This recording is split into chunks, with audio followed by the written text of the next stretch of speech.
Assalamualaikum. Bagaimana kabarnya anak-anak kelas alis? Semuanya masih pada semangat? Bagaimana kabarnya?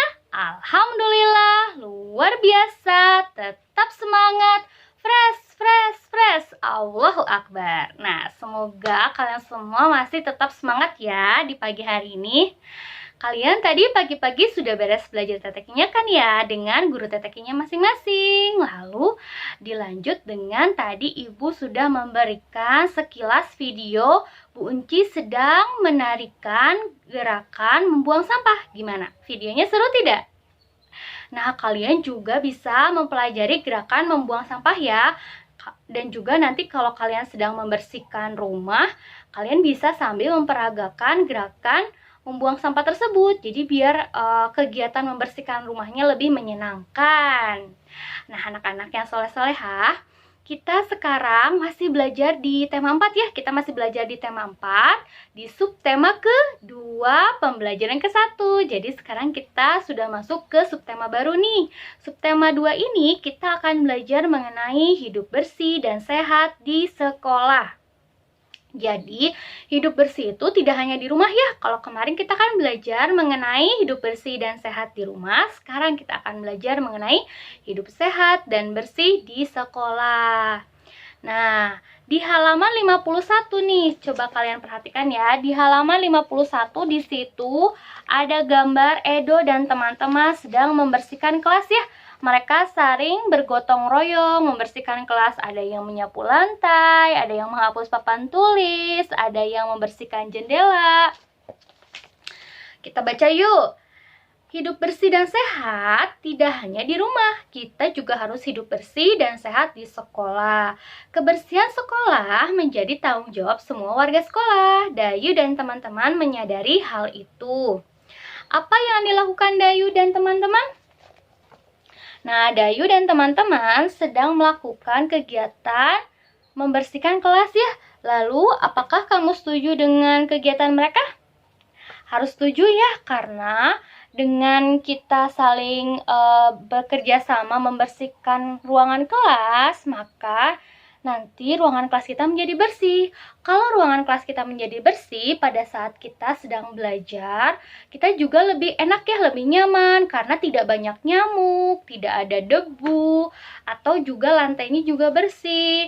Kebayang dong ya kalau kita sedang belajar lagi memperhatikan ibu guru, terus tiba-tiba banyak nyamuk, kan mengganggu ya, atau mungkin banyak debu, nanti kan kalian batuk-batuk. Nah, itu perlunya untuk membersihkan kelas. Lalu, pernahkah kamu melakukan kegiatan seperti itu? Pastinya pernah ya, karena waktu dulu di kelas 1 juga kalian kan sudah dibagi piket ya, piket untuk mengerjakan kebersihan kelasnya. Jadi hari Senin siapa aja, hari Selasa siapa aja, seperti itu. Bagaimana perasaanmu setelah melakukan kegiatan itu? Gimana perasaannya? Apakah senang ketika kebagian piket atau mungkin malah merasa ibu saya malas untuk menyapu? Jangan ya. Jadi sebagai anak yang soleh-solehah, kita harus rajin membersihkan kelas. Gak hanya kelas ya, karena kemarin kan kalian juga belajar untuk membantu orang tuanya di rumah, untuk membersihkan rumah. Nah, di sekolah juga kita harus saling membantu temannya untuk membersihkan kelas kita ya. Nah, berikutnya di halaman 52. Di halaman 52, Dayu dan teman-teman sedang bermusyawarah nih. Mereka membahas persiapan lomba kebersihan antar kelas. Yuk kita baca ya. Nih kita baca di sini. Di sini ada Dayu. Dayu berkata, kalian juga bisa membuka bukunya ya. Jadi sambil ibu membacakan, kalian juga membaca di rumah. Di halaman 52. Di halaman 52 kita baca ya. Lomba kebersihan antar kelas tinggal 2 hari lagi. Apa yang harus kita lakukan teman-teman? Kata Dayu. Lalu Edo menjawab, menurutku kita harus segera bersiap diri. Nah, jawab Lani, setuju, kita harus segera bergotong royong. Lalu kata Udin, kemudian apa yang harus kita persiapkan? Siti menjawab, kita harus menyiapkan kemoceng, serbet, kain pel, dan vas bunga. Lalu jawab Beni, mari segera kita siapkan alat-alat tersebut. Nah, Kayak gitu ya. Jadi tadi adalah percakapan antara Dayu dan teman-teman yang sedang bermusyawarah. Yuk kita sekarang jawab pertanyaannya ya. Di halaman 53 di sini ada pertanyaan. Kita coba baca. Kegiatan apa yang akan diikuti Dayu dan teman-teman? Tadi kegiatan apa yang dilakukan Dayu dan teman-teman? Mereka sedang bersiap untuk mengikuti lomba kebersihan antar kelas. Nah, lalu apa hasil musyawarah Dayu dan teman-teman? Dari percakapan tadi, kita bisa mengetahui ya bahwa Dayu dan teman-teman harus mempersiapkan alat-alat kebersihannya. Nah, lalu bagaimana pendapatmu terhadap hasil musyawarah mereka?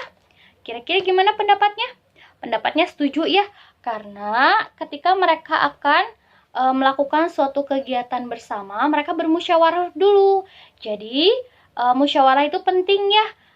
Di musyawarah ini adalah tempat di mana kita mengeluarkan pendapat kita dan juga teman-teman kita, seperti itu. Lalu, apa saja peralatan yang perlu mereka persiapkan? Peralatan apa saja tadi? Nih, di sini Siti sudah menyebutkan ya, peralatan yang harus mereka persiapkan itu adalah kemoceng, serbet, kain pel, dan vas bunga. Lalu berikutnya, menurutmu apa manfaat kegiatan yang akan mereka lakukan? Jadi, manfaat dari kegiatan ini tuh apa? Nah, kegiatan perlombaan antar kelas ini adalah bukan hanya sebagai perlombaan saja ya, tapi sebagai latihan untuk anak-anak agar lebih rajin membersihkan kelasnya dan lebih bertanggung jawab terhadap kelasnya ya. Karena kelas yang bersih itu mencerminkan diri kita juga. Artinya kalau kelasnya bersih, anak-anak kelasnya juga pada bersih ya. Pada disiplin membuang sampah pada tempatnya, gitu. Tidak mencoret-coret tembok, seperti itu ya. Nah, lalu berikutnya, kalau di SDK Al-Kausar, kayaknya seru ya kalau nanti suatu hari kita juga mengadakan perlombaan yang sama ya. Perlombaan membersihkan kelas. Nah, kita lanjutkan ya. Nah, di sini ada kata nih. Ada beberapa kata ya. Ada kata kemoceng, kain pel, vas. Nah, kata-kata ini adalah barang-barang yang tadi perlu disiapkan ya untuk persiapan perlombaan kebersihan antar kelas. Kira-kira ada yang tahu kemoceng? Pasti sudah ada yang tahu ya. Kalau anak-anak di rumah sering membantu Umi atau abinya di rumah. Kemoceng itu adalah pembersih debu yang bentuknya itu panjang dan bulu-bulu. Kalau kebanyakan kemoceng sih berupa bulu-bulu ya, tapi ada beberapa kemoceng juga yang terbuat dari semacam kayak bulu-bulu plastik seperti itu. Nah, kayak gitu. Jadi kemoceng ini adalah pembersih debu. Nanti kalian sambungkan aja nih si kemoceng ini ke pembersih debu. Lalu berikutnya, kain pel. Nah, kalau kain pel sih pasti sudah tidak asing ya bagi kalian, karena di rumahnya pasti mempunyai kain pel. Kain pel itu artinya adalah kain yang digunakan untuk mengeringkan lantai. Jadi, kain pel ini nanti disambungkan ke atas, ke sini ya. Nah, lalu berikutnya, vas. Kalau vas ini artinya adalah tempat bunga. Kayak gitu ya. Vas itu adalah tempat bunga. Nanti kalian juga sambungkan vas ke tempat bunga. Seperti itu cara mencocokkan kata. Di sini juga ada teks lagi nih. Banyak teks ya. Di sini judulnya adalah Kelasku Bersih, Aku Bangga. Sekolah Dayu akan mengadakan lomba kebersihan antar kelas. Dayu dan teman-teman bertekad untuk menang dalam lomba tersebut. Mereka mulai berbenah. Semua siswa ikut ambil bagian. Dayu dan teman-teman sepakat untuk mengadakan gotong royong. Dayu dan teman-teman mulai yang bergotong royong. Bagian pertama yang dibersihkan adalah ruang kelas. Semua siswa berbagi tugas, ada yang menyapu, lalu membersihkan kaca jendela, membersihkan papan tulis, dan menata ruang kelas. Semua siswa ikhlas mengerjakan tugas masing-masing. Kelas Dayu menjadi bersih dan rapi. Lantai jendela dan dinding tidak ada yang berdebu. Semua perabotan kelas pun tertata dengan baik. Ada juga hiasan dinding terpajang di dinding. Dayu dan teman-teman bangga punya ruang kelas yang bersih. Kelas yang bersih membuat siswa sehat. Seperti itu ya. Nah, ini di sini juga ada gambar. Gambar kelas Dayu yang bersih. Jadi dari teks cerita itu sebenarnya apa yang dapat kita simpulkan? Jadi, yang dapat kita simpulkan itu adalah kelas yang bersih itu adalah kelas yang sehat. Seperti yang Ibu sebutkan tadi ya. Kalau kelas kita bersih, kita kan terbebas dari nyamuk, debu. Nah, nyamuk dan debu itu adalah sumber penyakit. Kalau nyamuk, contohnya kalau ada nyamuknya itu adalah nyamuk Aedes aegypti, kita digigit. Nah, maka kita akan sakit. Lalu kalau kita terkena debu, kalau kita terlalu sering menghirup debu, nanti kan kita jadi sesak ya, sesak napas atau mungkin batuk-batuk. Nah, debu dan nyamuk itu ada karena kelasnya yang tidak bersih.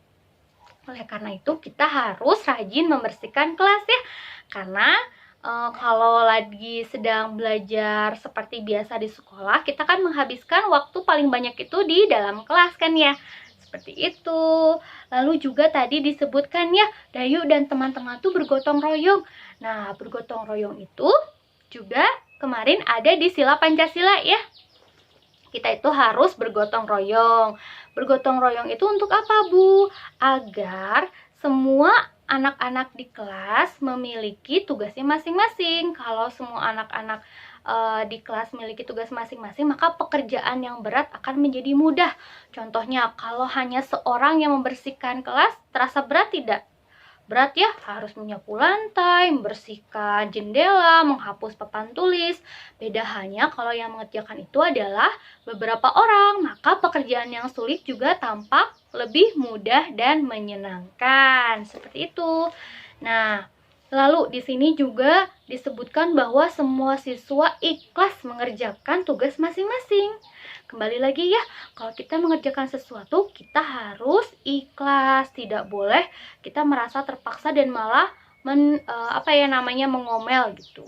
Iya, aku kan gak suka sapu-sapu di rumah juga.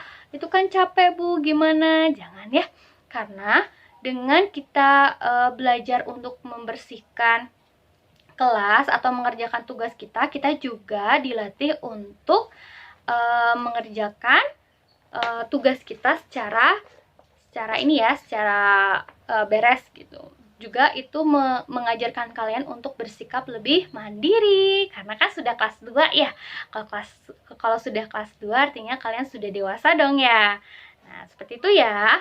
Tapi Ibu percaya nih, di kelas 2 Ali kemarin kata Bu Sonia, anak-anaknya baik-baik, suka membantu Bu Sonia untuk membersihkan di kelasnya masing-masing kan ya. Nah, selanjutnya di sini ada pertanyaan nih. Bagaimana suasana kelas yang kamu amati? Apakah kamu mengerti isi gambar? Nah, di sini tuh ada ada gambar juga ya. Kelas Dayu adalah kelas yang bersih. Sudah tahukah kamu ciri-ciri kelas yang bersih? Kira-kira ciri-ciri kelas yang bersih itu seperti apa? Yang pertama, nih, bangkunya rapi, tidak ada debu ya. Lantainya bersih, tidak ada debu, lalu tidak ada nyamuk. Dan papan tulisnya juga bersih. Barang-barang ditaruh secara rapih di tempatnya. Tidak ada sampah. Itu adalah termasuk ciri-ciri kelas yang bersih. Kelihatan ya, kelas yang bersih dan tidak bersih. Seperti itu, bisa kalian rasakan. Kalau kelas yang kotor itu pasti banyak sampah, banyak nyamuk, banyak debu. Beda halnya dengan kelas yang bersih. Di situ kalian, kalau di kelas yang bersih, kalian akan merasa nyaman untuk belajar juga ya. Nah, seperti itu ya. Lalu, di sini ada gambar. Di sini ada gambar Dayu sedang memperagakan gerakan menyapu lantai. Nih, jadi menyapu lantai itu ada gerakannya ya. Si kakinya tuh kan yang kiri ada di depan, yang kanan ada di belakang. Lalu tangannya diarahkan ke sebelah kanan, seperti itu. Nah, gerakan menyapu lantai itu terdiri dari gerakan kepala ya, lalu gerakan tangan dan gerakan kaki. Jadi kadang gerakan itu terdiri dari beberapa gerakan bagian tubuh. Kalau gerakan menyapu lantai ini artinya terdiri dari gerakan apa saja? Ada gerakan kepala, gerakan tangan, dan gerakan kaki. Seperti itu ya. Jadi anggota tubuh kita itu bisa digunakan untuk gerakan. Nah, lalu di sini juga mana ya? Oh, kita akan belajar mengenai ini nih. Alat musik. Alat musik yang dapat digunakan. Alat musik yang dapat digunakan itu kan ada banyak ya. Ada gendang, ada rebana, ada tamborin, ada tifa.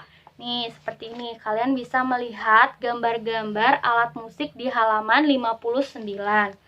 Di situ, jika alat musik di atas tidak ada, gunakan benda-benda di sekitar kelasmu. Oh, jadi mungkin ini adalah kalian harus menirukan gerakan tersebut disertai dengan iringan musik ya. Nah, alat musik itu ada banyak ya, seperti yang tadi disebutkan, ada gendang, rebana, tamborin, tifa. Nah, alat musik juga tidak hanya terpaku pada benda-benda tersebut. Sebenarnya, musik juga atau suara juga bisa dihasilkan dari berbagai benda yang ada di sekitar kita. Seperti kemarin kan kita belajar, untuk membuat suatu irama atau birama dari botol bekas ya. Lalu kemarin itu dari apa lagi? Dari sendok, seperti itu. Nah, kalian tahu tidak bahwa di alat-alat rebana ini mereka itu memiliki bentuk yang berbeda, bentuk bangun datar yang berbeda. Nih, seperti di sini ada contohnya gambar gendang dan tifa ya. Gambar gendang dan tifa. Di sini gambar gendangnya itu adalah berbentuk segitiga. Sedangkan si gambar tifanya itu membentuk pola segi 4. Nah, kalian masih ingat dengan cara menghitung sisi sudut dan titik sudut pada bangun datar? Pasti ingat ya, karena kemarin sudah beberapa kali belajar dengan Budaya juga, Bunci juga ya, sama Bu Wanda juga. Nah, cara menghitungnya itu seperti ini ya. Jadi, kalau sudut itu artinya kalau yang ini segitiga. Di sini ada berapa sisi? Kita hitung ya, sisi itu yang ada di pinggirnya. Ada 1, 2, dan 3. Jadi segitiga ini ada 3 sisi. Lalu ada berapa sudutnya? Sudutnya itu kita hitung di sini ya, ada lengkungannya nih. Kita kasih lengkungan. Di sini sudutnya ada 1, 2, dan 3. Lalu ada berapa titik sudutnya? Kalau tadi kan sudut ya, sudut itu artinya yang ada belokan seperti itu. Nah, kalau titik sudut adalah yang di titik ini, di titik ujungnya. Sama ya, di sini ada 1, 2, dan 3. Segitiga ini memiliki sisi sudut dan titik sudut yang sama, yaitu 3, 3, dan 3. Ya, nah lalu sekarang ke segi 4. Segi 4 ini sisinya ada berapa? Ada 1, 2, 3, 4. Ada 4 sisi. Lalu ada berapa sudutnya? Sudutnya itu nanti kalian bisa sambil melihat buku kalian ya, sambil Ibu menerangkan. Sudutnya juga ada 1, 2, 3, dan 4. Jadi segi 4 ini juga ada 4 sudut. Lalu titik sudutnya ada berapa? Ada 1, 2, 3, 4. Jadi masing-masing sisi, sudut, dan titik sudut ada 4. Kalau segitiga tadi ada 3, 3, 3. Kalau ini ada 4, 4, 4. Seperti itu ya, cara menghitung sisi, sudut, dan titik sudut.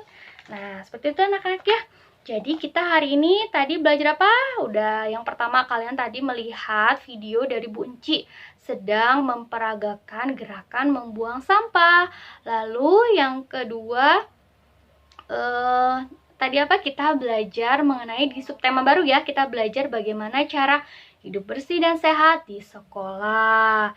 Nah, penting ya kita untuk menjaga kebersihan agar lingkungan sekolah kita lebih sehat dengan cara tadi seperti tadi membersihkan kelas, membuang sampah pada tempatnya ya. Nah, lalu yang ketiga, tadi juga kita sekilas sudah melihat gerakan tari menyapu lantai ya. Jadi gerakan tari itu kadang terdiri dari beberapa gerakan anggota tubuh, bisa kepala, tangan, kaki, atau bahkan pinggul. Nah, lalu yang keempat tadi kita belajar sekilas mengenai bentuk atau bangun datar yang ada pada alat musik. Jadi alat-alat musik itu tadi terlihat gambar ya, gambar bangun datar pada alat musik. Ada yang segitiga dan ada yang trapesium. Lalu kita tadi menghitung jumlah sisi, sudut, dan titik sudut. Nah, seperti itu ya. Nah, sebelum itu Ibu juga ingin mengucapkan mohon maaf sekali nih kepada kelas Ali, karena untuk hari ini kelas Ali berhubung Ibu sedang ada keperluan dan sedang ada di jalan, sehingga Ibu tidak bisa mengadakan meeting Zoom ya dengan anak-anak. Tapi insya Allah Ibu akan ganti meeting Zoom kita yang hari ini, kita akan ganti di hari Senin ya. Jadi hari Senin nanti kita akan meeting Zoom lagi bersama untuk belajar masih di subtema kedua, pembelajaran kedua ya anak-anak ya. Gak apa-apa kan? Masih tetap semangat? Nah, tapi kalau kalian nanti ada yang ingin ditanyakan terhadap Ibu, boleh ya WhatsApp Ibu perihal atau masalah mengenai materi yang tadi diajarkan. Sekian ya dari Ibu, tetap semangat. Oh iya, kerjakan tugasnya ya, yaitu kalian coba kirimkan gerakan tari membuang sampah ke Ibu ya, video singkatnya saja. Terima kasih, dadah, assalamualaikum.